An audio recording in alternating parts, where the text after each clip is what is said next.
رسول الله صلى الله عليه وسلم من سنن أبي داود السجستاني رحمه الله تعالى.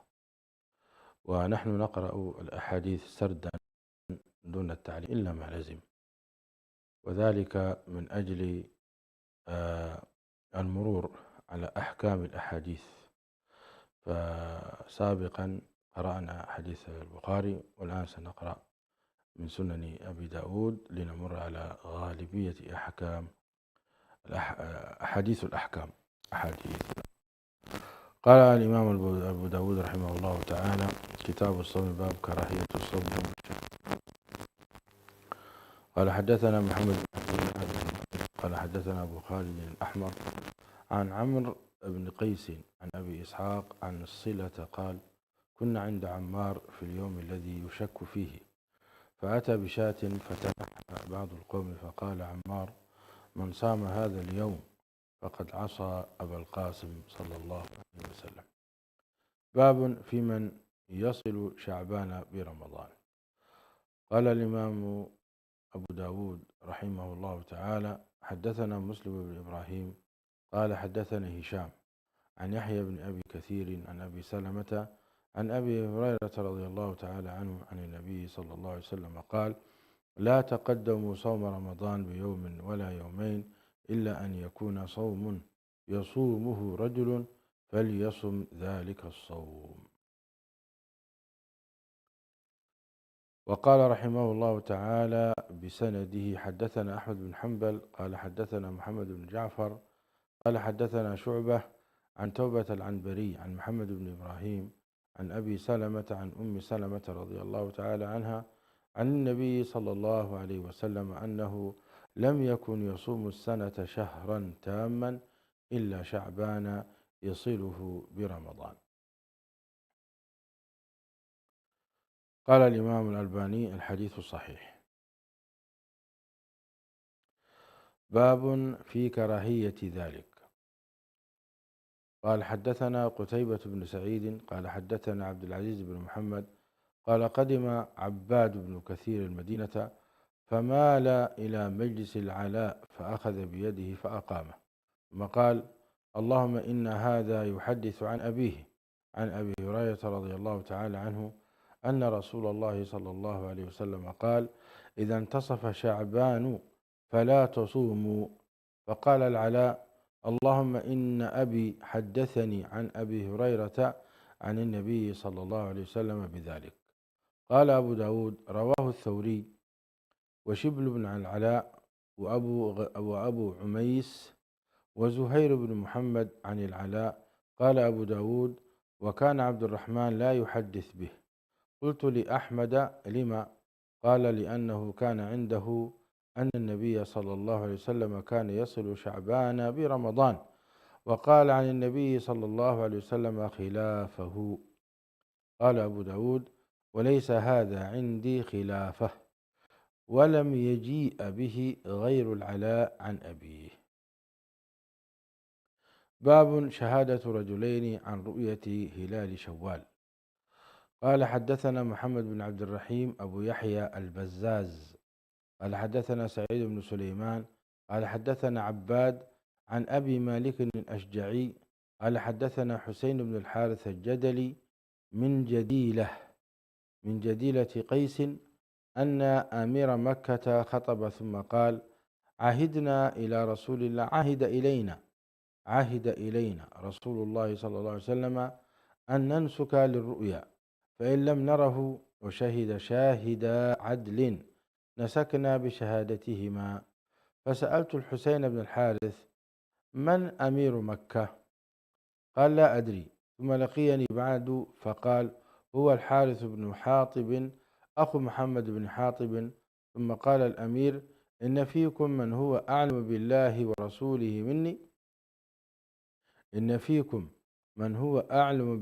ورسوله مني وشهد هذا من رسول الله صلى الله عليه وسلم وأومأ بيده إلى رجل. قال الحسين: فقلت لشيخ إلى جنبي: من هذا الذي أومأ إليه الأمير؟ قال: هذا عبد الله بن عمر. وصدق كان أعلم بالله منه، فقال بذلك أمرنا رسول الله صلى الله عليه وسلم. قال الإمام أبو داود رحمه الله تعالى: حدثنا مسدد وخلف ابن هشام المقري قال حدثنا أبو عوانة عن منصور عن ربعي بن حراش عن رجل من أصحاب النبي صلى الله عليه وسلم قال: اختلف الناس في آخر يوم من رمضان، فقدم أعرابيان فشهدا عند النبي صلى الله عليه وسلم بالله لأهل الهلال أمس عشية، فأمر رسول الله صلى الله عليه وسلم الناس أن يفطروا. زاد خلف في حديثه: وأن يغدوا إلى مصلاهم. باب في شهادة الواحد على رؤية هلال رمضان. قال الإمام أبو داود: حدثنا محمد بن بكار ابن الريان قال حدثنا الوليد يعني ابن أبي ثور وحدثنا الحسن بن علي قال حدثنا الحسين يعني الجعفي عن زائدة المعني أو المعنى عن زائدة المعنى عن سباك عن عكرمة عن ابن عباس قال: جاء أعرابي إلى النبي صلى الله عليه وسلم فقال: إني رأيت الهلال. قال الحسن في حديثه يعني رمضان، فقال: أتشهد أن لا إله إلا الله؟ قال: نعم. قال: أتشهد أن محمدا رسول الله؟ قال: نعم. قال: يا بلال أذن في الناس فليصوموا غدا. وهذا دليل على أخذ شهادة الرجل الواحد العدل في دخول رمضان، ولكن في دخول هلال شهر شوال لا يمكن إلا بشاهدي عدل كما سبق معنا.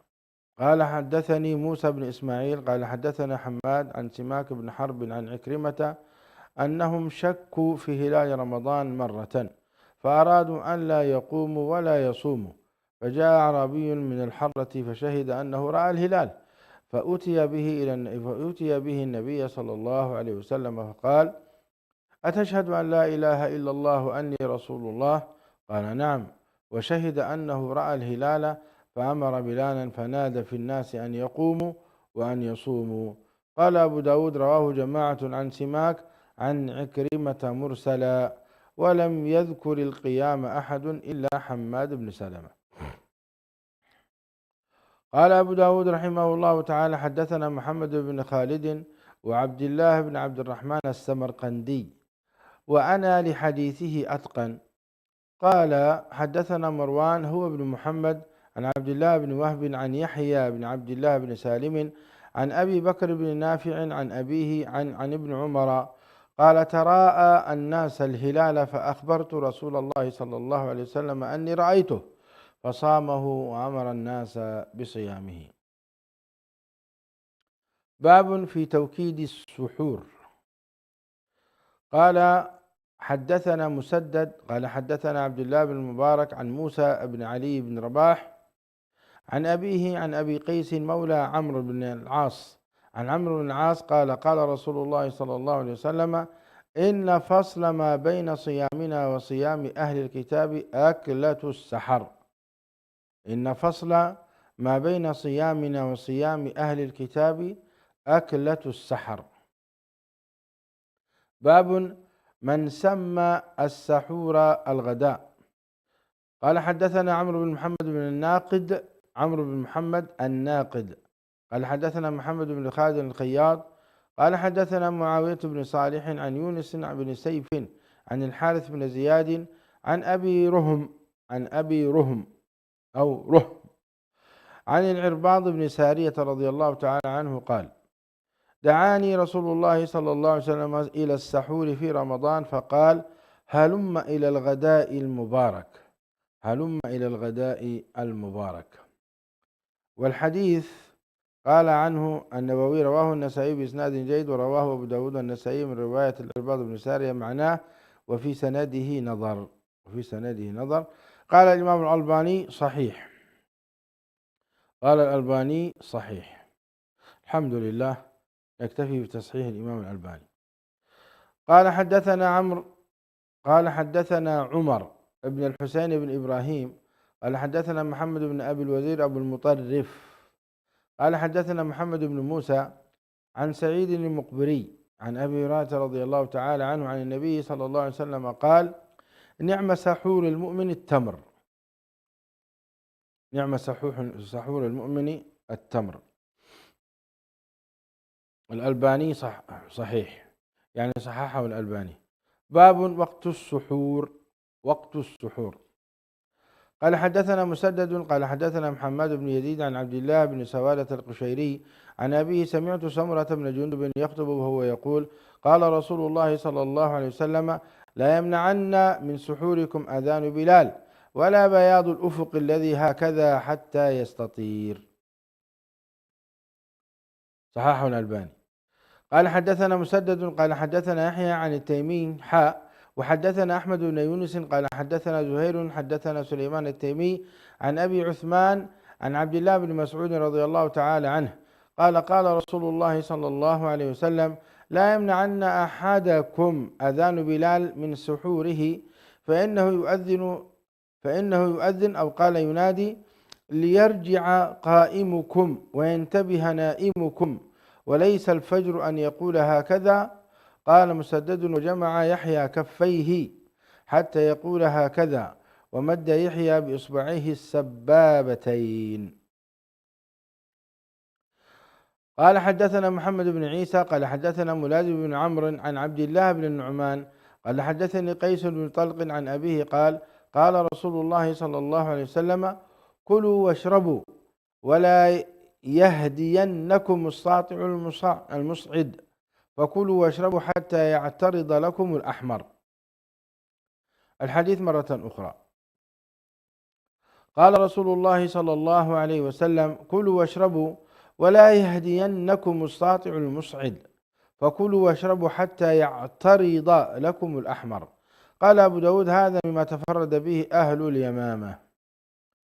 قال رحمه الله تعالى: حدثنا مسدد قال حدثنا حسين بن نمير وحدثنا عثمان بن أبي شيبة قال حدثنا ابن إدريس المعنى عن حسين عن الشعبي عن عدي بن حاتم قال: لما نزلت هذه الآية: حتى يتبين لكم الخيط الأبيض من الخيط الأسود، قال: أخذت عقالا أبيض وعقالا أسود فوضعتهما تحت وسادتي فنظرت فلم أتبين، فذكرت ذلك لرسول الله صلى الله عليه وسلم فضحك فقال: إن وسادك لعريض طويل، إنما هو الليل والنهار.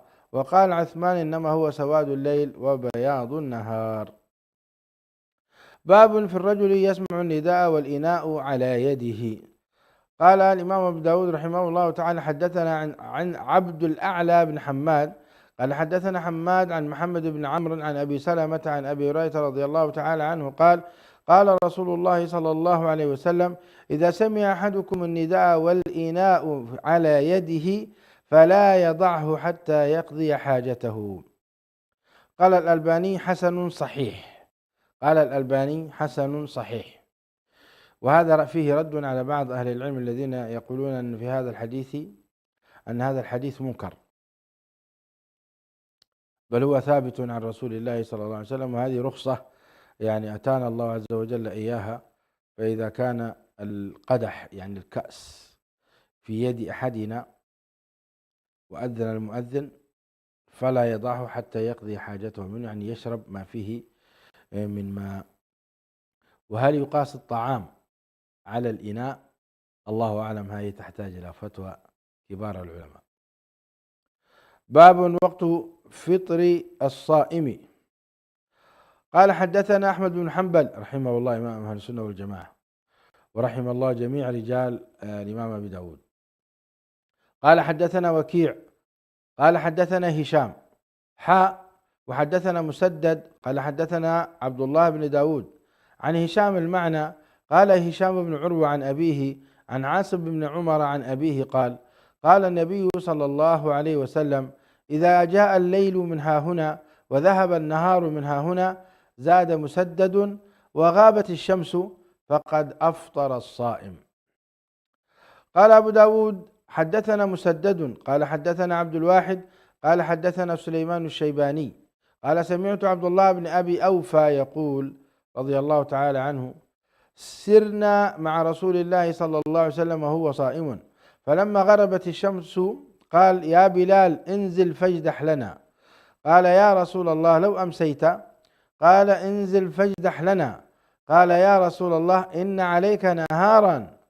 قال: انزل فاجدح لنا.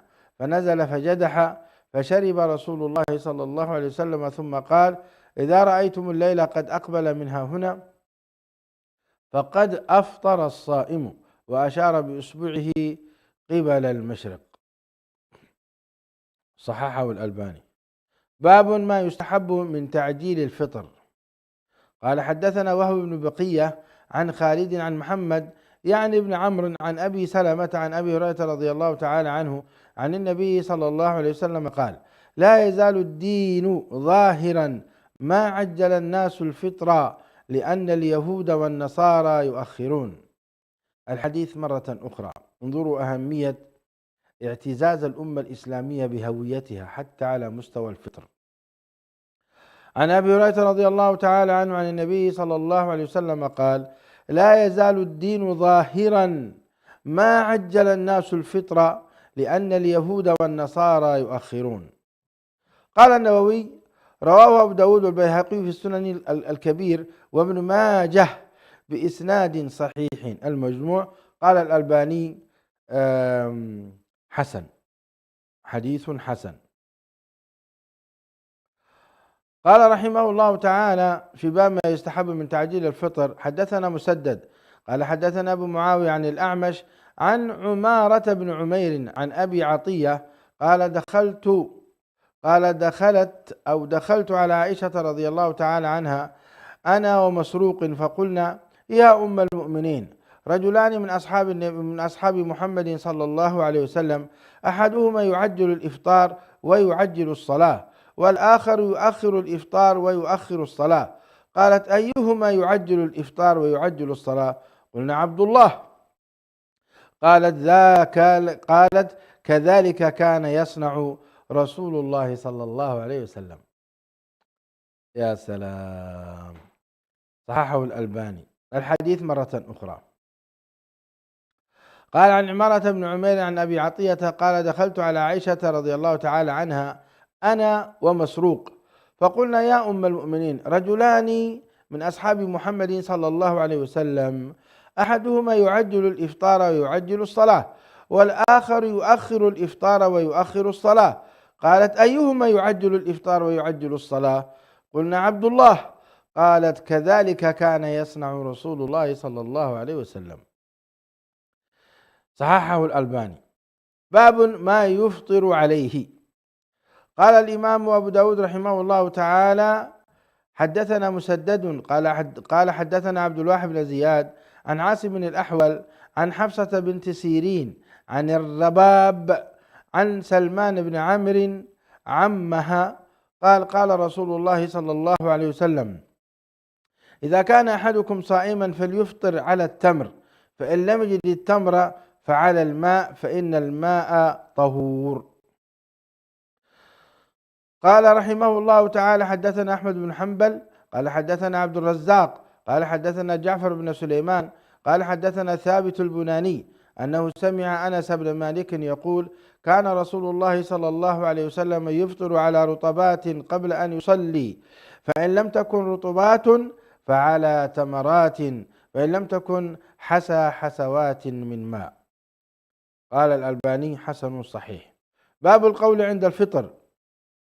قال حدثنا عبد الله بن محمد بن يحيى أبو محمد قال حدثنا علي بن الحسن قال أخبرني الحسين بن واقد قال حدثنا مروان يعني بن سالم المقفع قال: رأيت ابن عمر رضي الله تعالى عنهما يقبض على لحيته فيقطع ما زاد على الكف. وقال: كان رسول الله صلى الله عليه وسلم إذا أفطر قال: ذهب الظمأ وابتلت العروق وثبت الأجر إن شاء الله. قال الإمام الألباني: حديث حسن. قال حدثنا مسدد قال حدثنا هشيم عن حسين عن معاذ بن زهرة أنه بلغه أن النبي صلى الله عليه وسلم كان إذا أفطر قال: اللهم لك صمت وعلى رزقك أفطرت. اللهم لك صمت وعلى رزقك أفطرت. قال النووي: حديث غريب ليس معروفا، ورواه أبو داود عن معاذ بن زهرة عن النبي صلى الله عليه وسلم مرسلا، وراه الدارقطني من رواية ابن عباس مسندا متصلا بإسناد ضعيف. قال الألباني: حديث ضعيف، لكن العمل عليه. اللهم لك صمت وعلى رزقك أفطرت، ولا حرج العمل بالأذكار. باب الفطر قبل غروب الشمس. قال حدثنا هارون بن عبد الله ومحمد بن علاء المعني قال حدثنا أبو سلمة قال حدثنا هشام بن عروة عن فاطمة بنت المنذر عن أسماء بنت أبي بكر رضي الله عنها وأرضاها: أفطرنا يوما في رمضان في غيم في عهد رسول الله صلى الله عليه وسلم، ثم طلعت الشمس. قال أبو أسامة: قلت لهشام: أمروا بالقضاء؟ قال: وبد من ذلك. قال: وبد من ذلك. باب في الوصال. قال حدثنا عبد الله بن مسلمة القعنبي عن مالك عن نافع عن ابن عمر أن رسول الله صلى الله عليه وسلم نهى عن الوصال. قالوا: فإنك تواصل يا رسول الله؟ قال: إني لست كهيئتكم، إني أطعم وأسقى. قال حدثنا قتيبة بن سعيد أن بكر بن مضر حدثهم عن ابن اللهاد أو عن ابن الهاد عن عبد الله بن خباب عن أبي سعيد الخدري رضي الله تعالى عنه أنه سمع رسول الله صلى الله عليه وسلم يقول: لا تواصلوا، فأيكم أراد أن يواصل فليواصل حتى السحر. قالوا: فإنك تواصل؟ قال: إني لست كهيئتكم، إن لي مطعما يطعمني وساقيا يسقيني. طبعا هل هذا يعني حقيقي أم هو مجازي؟ هل هذا حقيقي أم هو مجازي؟ كلام من العلماء حول هذا كثير، والذي يظهر والعلم عند الله أنه فعلا غذاء حقيقي من عند الله تبارك وتعالى. باب الغيبة للصائم. قال حدثنا أحمد بن يونس قال حدثنا ابن أبي ذئب عن المقبري عن أبيه عن أبي هريرة رضي الله تعالى عنه قال: قال رسول الله صلى الله عليه وسلم: من لم يدع قول الزور والعمل به فليس لله حاجة أن يدع طعامه وشرابه. وقال أحمد: فهمت إسناده من ابن أبي ذئب، وأفهمني الحديث رجل إلى جنبه أراه ابن أخيه.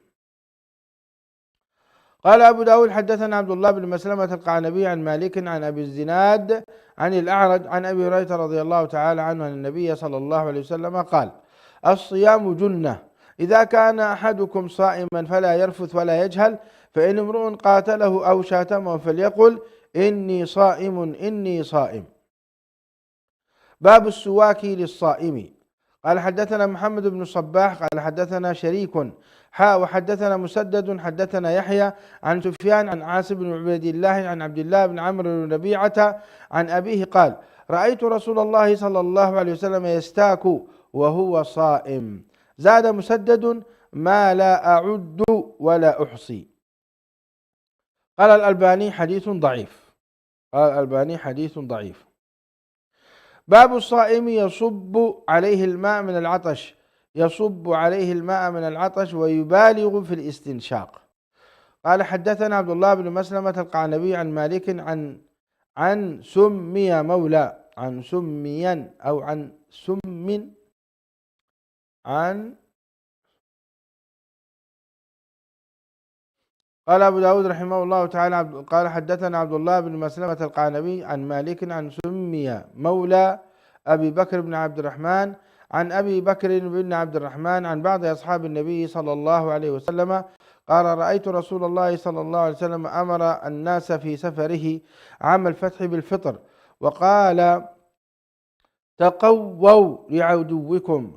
وسام رسول الله صلى الله عليه وسلم. قال أبو بكر: قال الذي حدثني: لقد رأيت رسول الله صلى الله عليه وسلم بالعرج يصب على رأسه الماء وهو صائم من العطش أو من الحر. اللهم صل وسلم وبارك على النبي محمد. قال حدثنا قتيبة بن سعيد قال حدثني يحيى بن سليم أو يحيى بن سليم عن إسماعيل بن كثير عن عاصم بن لقيط بن صبرة عن أبيه لقيط بن صبرة قال رسول الله صلى الله عليه وسلم: بالغ في الاستنشاق إلا أن تكون صائما. باب في الصائم يحتجم. قال حدثنا مسدد قال حدثنا يحيى عن هشام وحدثنا أحمد بن حنبل قال حدثنا حسن بن موسى قال حدثنا شيبان جميعا عن يحيى عن أبي قلابة عن أبي أسماء يعني الرحبي عن ثوبان عن النبي صلى الله عليه وسلم قال: أفطر الحاجم والمحجوم. قال شيبان: أخبرنا أبو قلابة أن أسماء الرحبي حدثه أن ثوبان مولى رسول الله صلى الله عليه وسلم أخبره أنه سمع النبي صلى الله عليه وسلم. قال أبو داود حدثنا أحمد بن حنبل قال حدثنا حسن بن موسى قال حدثنا شيبان عن يحيى قال حدثني أبو قلابة الجرمي أنه أخبره أن شداد بن أوس بينما هو يمشي مع النبي صلى الله عليه وسلم فذكر نحوه. قال الألباني: حديث صحيح. قال أبو داود حدثنا موسى بن إسماعيل قال حدثنا وهيب قال حدثنا أيوب عن أبي قلابة عن أبي الأشعث عن شداد بن أوس أن رسول الله صلى الله عليه وسلم أتى على رجل بالبقيع وهو يحتجم وهو آخذ بيده ل18 خلت من رمضان فقال: أفطر الحاجم والمحجوم. قال أبو داود: وروى خالد الحذاء عن أبي قلابة بإسناد أيوب مثله. قال النووي: رواه أبو داود النسائي وابن ماجة بأسانيد صحيحة. قال الألباني: صحيح.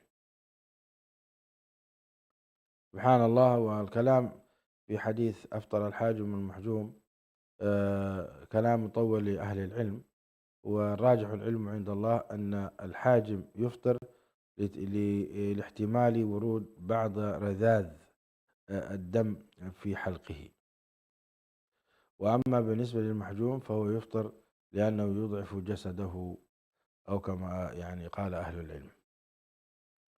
قال أبو داود رحمه الله تعالى حدثنا أحمد بن حنبل قال حدثنا محمد بن بكير وعبد الرزاق وحدثنا عثمان بن أبي شيبة حدثنا إسماعيل يعني بن إبراهيم عن ابن جريج أخبرني مكحول أن شيخا من الحي قال عثمان في حديثه مصدق أخبره أن ثوبان مولى رسول الله صلى الله عليه وسلم أن النبي صلى الله عليه وسلم قال: أفطر الحاجم والمحجوم. قال حدثنا محمود بن خالد قال حدثنا مروان قال حدثنا الهيثم بن حميد أخبرنا العلاء بن الحارث عن مكحول عن أبي أسماء الرحبي عن ثوبان عن النبي صلى الله عليه وسلم قال: أفطر الحاجم والمحجوم. قال: أفطر الحاجم والمحجوم. قال أبو داود: ورواه ابن ثوبان عن أبيه عن مكحول بإسناده مثله. قال الألباني: صحيح. باب في الرخصة في ذلك. قال حدثنا أبو معمر بن عبد الله بن عمرو قال حدثنا عبد الوارث عن أيوب عن عكرمة عن ابن عباس أن رسول الله صلى الله عليه وسلم احتجم وهو صائم. قال أبو داود: رواه وهيب بن خالد عن أيوب بإسناده مثله، وجعفر بن ربيعة وهشام بن حسان عن عكرمة عن ابن عباس مثله. قال الألباني: صحيح. قال حدثنا حفص بن عمرو قال حدثنا شعبة عن يزيد عن أبي زياد عن مقسم عن ابن عباس أن رسول الله صلى الله عليه وسلم احتجم وهو صائم محرم. قال أبو داود قال حدثنا أحمد بن حنبل قال حدثنا عبد الرحمن بن مهدي عن سفيان عن عبد الرحمن بن عابس عن عبد الرحمن بن أبي ليلى قال حدثني رجل من أصحاب النبي صلى الله عليه وسلم أن رسول الله صلى الله عليه وسلم نهى عن الحجامة والمواصلة ولم يحرمهما إبقاء على أصحابه، فقيل له: يا رسول الله إنك تواصل إلى السحر، فقال: إني أواصل إلى السحر وربي يطعمني ويسقيني. قال حدثنا عبد الله بن مسلمة قال حدثنا سليمان يعني بن أبي المغيرة عن ثابت قال أنس: ما كنا ندع الحجامة للصائم إلا كراهية الجهد. باب في الصائم يحتلم نهارا في شهر رمضان. قال حدثنا محمد بن كثير قال أخبرنا سفيان عن زيد بن أسلم عن رجل من أصحاب النبي صلى الله عليه وسلم عن رجل من أصحاب النبي صلى الله عليه وسلم قال قال رسول الله صلى الله عليه وسلم لا يفطر من قاء ولا من احتلم ولا من احتجم. الحديث مرة أخرى، قال رسول الله صلى الله عليه وسلم لا يفطر من قاء ولا من احتلم ولا من احتجم. قال الألباني حديث ضعيف. باب في الكحل عند النوم للصائم.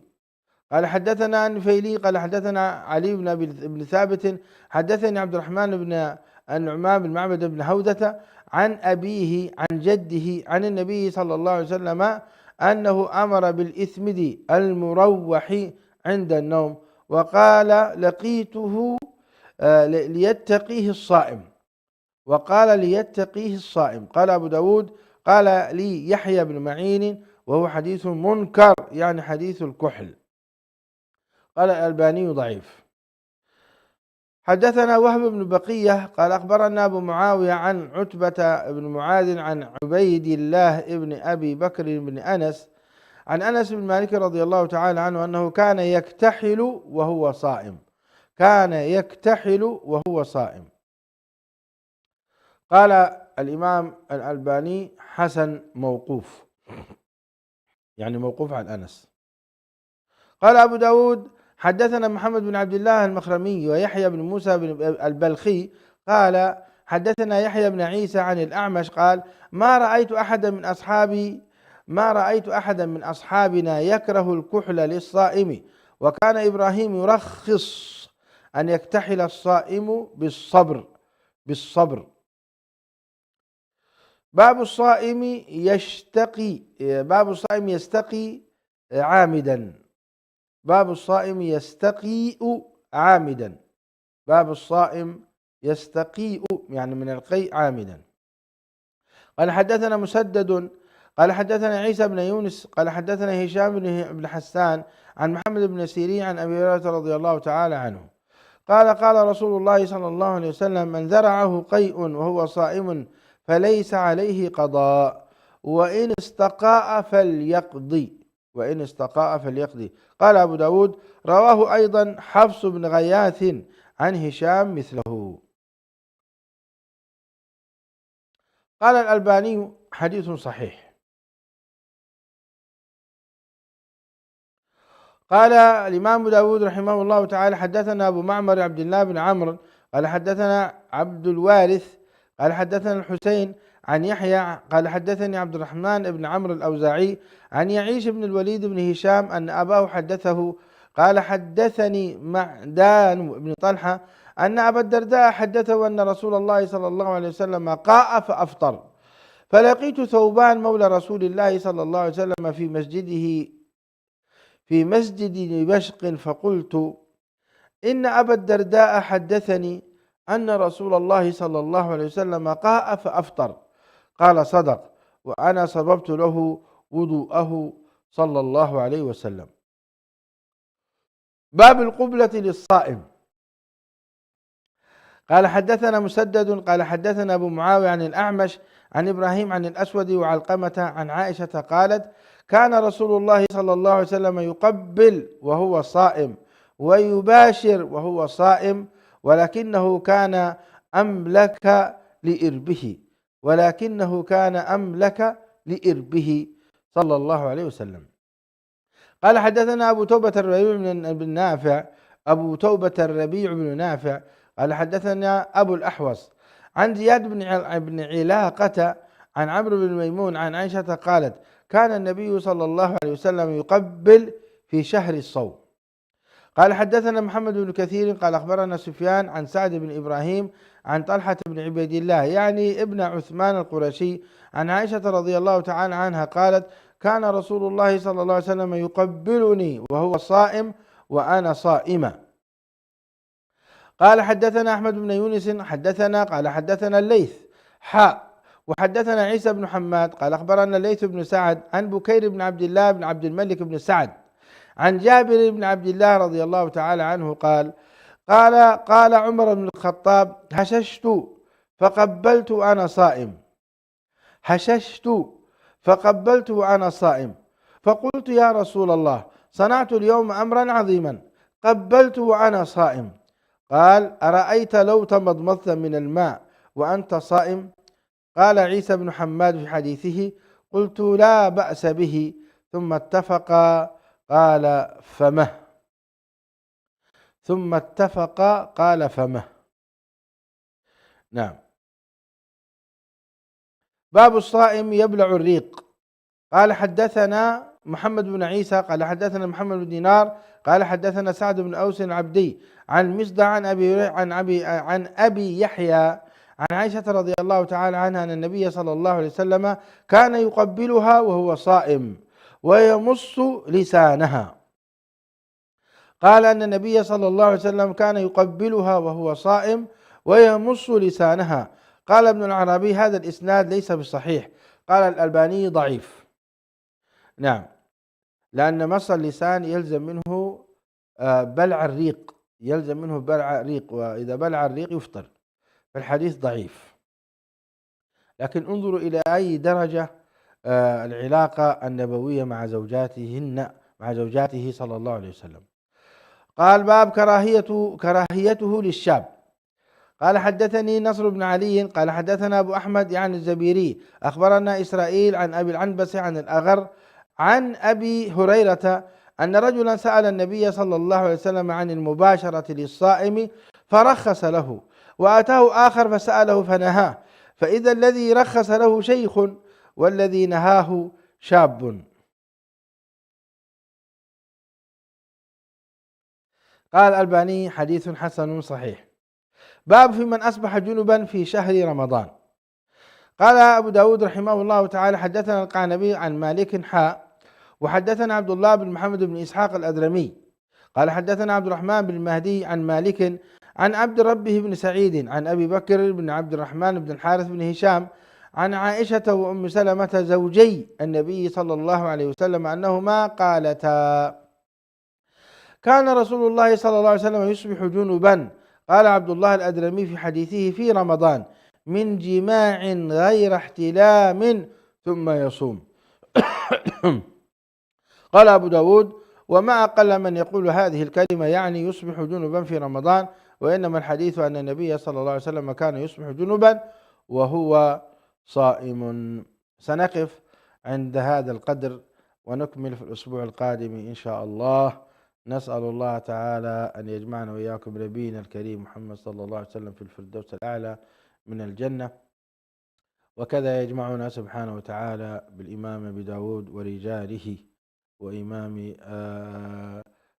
البخاري ورجاله، وكذا جميع أهل المحدثين وأهل الفقه والعلم، إنه ولي ذلك والقادر عليه.